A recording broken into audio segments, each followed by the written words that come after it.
In this video, I'm doing a review of the Cossac planner. This one is undated with a 6-month duration, and it has monthly, weekly review, weekly planning, and also day to a page layouts. So for a 6-month planner, you get a fair bit in there, which is why it is somewhat thick. I'd say about a 1/4 inch thick. There's nothing printed on the spine. It's this usual hardcover you've probably seen like a million times with doc grid notebooks and various planners. The only thing different about it is it has this little flower thing imprinted on it. Otherwise, it is quite plain. It does have this double elastic thing, which is quite different. So you can see the back side of it here. If I turn it over, got first elastic, and then at the back here, I've just taken it off to film, but there is another elastic as well, which is what you would typically see on a planner. While I'm talking about the covers, you do get this little pocket slip thing at the front here, which I don't think is really got much point because you can't fit much in it. Maybe fit like a stencil in there, or like 1 or 2 pieces of paper, and then at the back you've got the main pocket folder. The page size, let me just grab my ruler, fairly typical for a hardbound, about 5.75 by about 8.5 inches high. Have a look at the inside. So all of the months are clustered together at the front, which I much prefer. I think that's a lot easier to find, particularly because this is an undated planner. So all of your months are clustered, followed by all of the weeks, and then all of the day to a page layouts are clustered together at the back. There's nothing printed, like there's sometimes I'll do a full color black ink, printed page, but this one there isn't, so you'd have to be flicking like I am now and then stumble across this, which is what they do for the divider page. Otherwise, there are 2 ribbon bookmarks that you can use to hold your place. I think a 3rd one would be useful though, because then you could do your monthly, weekly, and your daily. But since these monthly calendars are right at the front, I mean, you could just find them fairly easily. It's like, what, 2 pages in.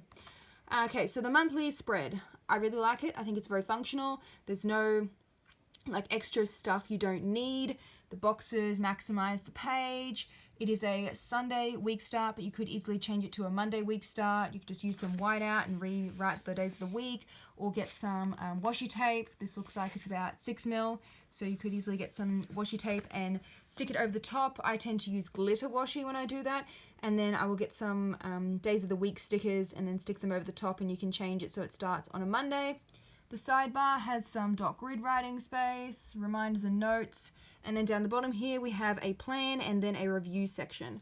So I think that's very functional. If you wanted to, you could also easily rule up in this grid like a monthly habit tracker if you wanted to.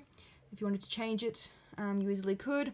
And because it's undated, you don't need to worry about any split boxes. You can just restart the numbering in the top row when a week ends. Like if you've got 30th and then you need to put the 31st, you can just put it up the top here, rather than how some planners will split the boxes in half, which I don't really understand. So you don't need to worry about that in this one. So I've got all 6 monthly calendars clustered together at the front, and you've probably already noticed the paper is quite thin. You can see a lot of show through of what's underneath. The paper though does feel really smooth. I don't know if you've seen my review of the Dingbats notebook where I said how smooth that paper was. This one would come close. It's really nice smooth paper. Just a bit unfortunate that it obviously has a lot of show through. At the back of the monthly calendars, you've got the notes and the mind map page, which has dot grid. I hope you can see that. And then we have the weekly spreads. So there's no separate divider. It's just that weekly page. So I would definitely be bookmarking it to help find it easily. So the weekly spread, I really like the weekly spread. We've got a last week review, this week's priority, health, habits, and then this thing where it says make it daily, but I would probably, to be honest, just ignore that and just make it a bit more note space. And then I really love this page with the weekly goals, really nice and simple.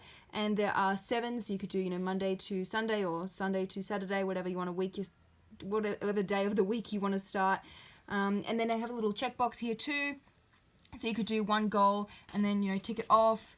I would probably use this for blog post planning. I think it's really good proportions, fills the whole page, just a nice simple layout. So I really like the weekly spread.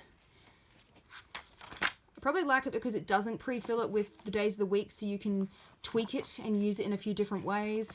So we've got all of these weekly spreads, and then just like with the end of the month, we've got a notes and a mind map, and then it starts with the dailies. So the dailies, I don't tend to use a day to a page layout like this one has. Pages, well, I'm just talking about it, they are somewhat laying flat on their own. If we just break the spine a bit, hopefully they'll lay flat a bit more. Turn this back over. So they are laying relatively flat, which is good. Okay, so the pages, you got 1 page per day. Doesn't have any days pre-printed, so like I mentioned earlier, if you stop-start like I do with Undated planners, you could just use this, you know, for Monday to Wednesday if that's all you need it for, and then you can come back the next week, use it for Thursday, Friday, etc. Doesn't matter because you can pick what day each of these pages are.